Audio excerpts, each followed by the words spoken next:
auprès de lui. Alors, dans l'enceinte du stade, d'abord vous reconnaissez qu'il y a eu des meurtres, il y a eu des personnes qui ont perdu leur vie au stade. Vous pouvez le confirmer devant ce tribunal?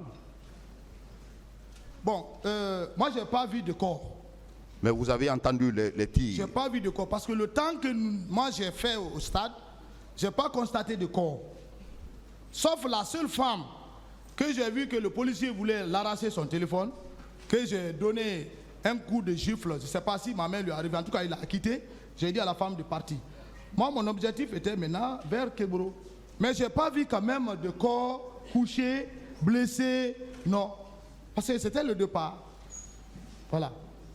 Monsieur Marcel, oui. Ça a été dit ici haut et fort que c'est la garde présidentielle qui a commis ce massacre. Et vous faites partie de la garde présidentielle. Vous faites partie de la garde présidentielle. Vous étiez également au stade du 28 septembre. Vous avez été vu. Est-ce que vous pouvez dire à ce tribunal que vous ne faites pas partie? Vous n'avez rien posé, aucun acte dans ce massacre? Je suis devant Dieu, le miséricorde de Dieu. Je n'ai ni tué, ni blessé, ni violé au stade. Je ne suis pas de ce genre. L'homme qui est devant vous, c'est un sauveur.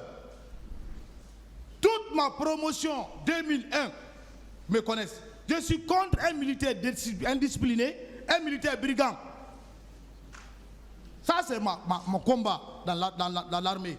Je vois un militaire, même si je te vois dans une pick-up ou bien dans un Mercedes, tu es caporal-chef, je vais te demander où tu as pris l'argent. Où tu as pris ça pour avoir un Mercedes? Tu es payé à combien? Voilà. Je veux vous savoir, puisque vous étiez dans l'enceinte du stade, ce massacre a été commis par la garde présidentielle, confirmez-vous? Non. C'est pas la garde présidentielle? Non, je vais être clair, monsieur le procureur. Que le président Dadis nous fait quitter ici. Celui qui a organisé ce massacre, il n'a qu'à nous faire enlever ici. Moi, j'ai trop souffert dans ça maintenant. 14 ans, tu es innocent. Il va habiller les jeunes soldats, il les envoie au stade.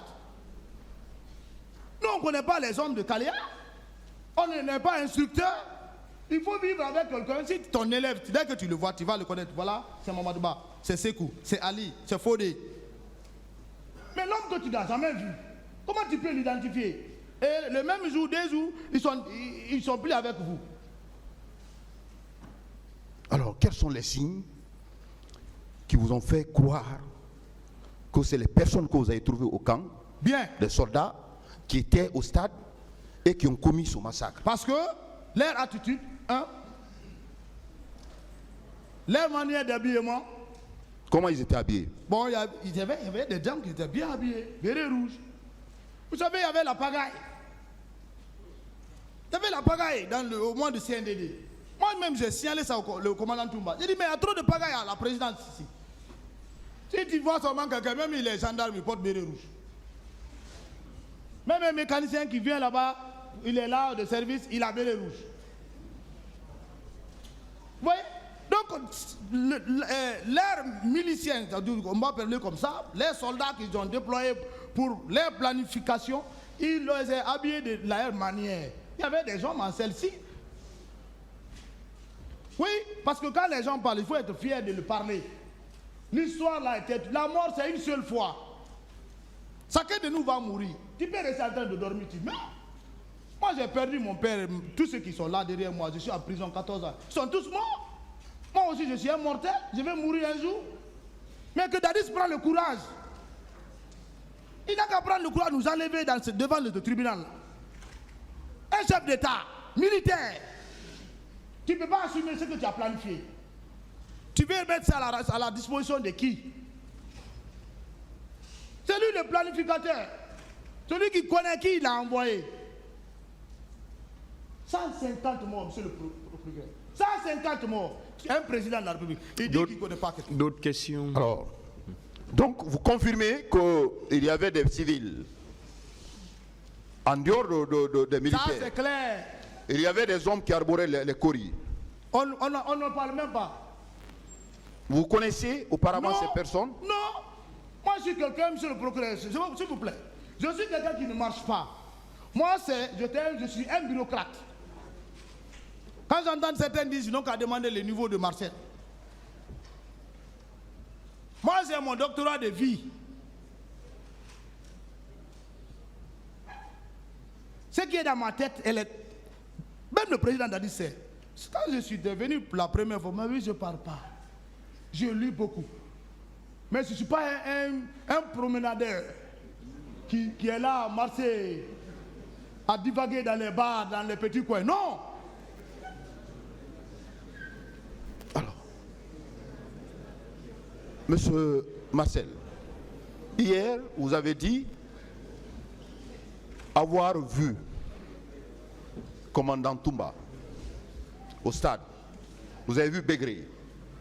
À la rentrée. À la rentrée. Oui. Vous avez vu Makambo. Oui.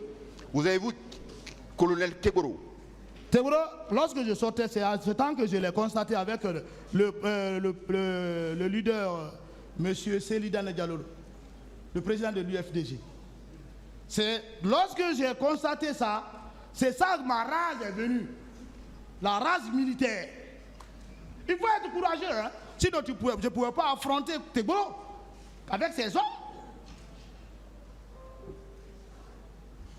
Moi, je n'ai pas peur. Est-ce que vous avez affronté Tegoro? Mais je l'ai affronté. Il a dit autre chose. Mais regardez, monsieur le procureur, vous avez vu, à la clinique Ambroise, Tegoro n'arrive même pas à se situer. Parce qu'il sait, s'il touche Marcel... Je reviendrai sur la clinique.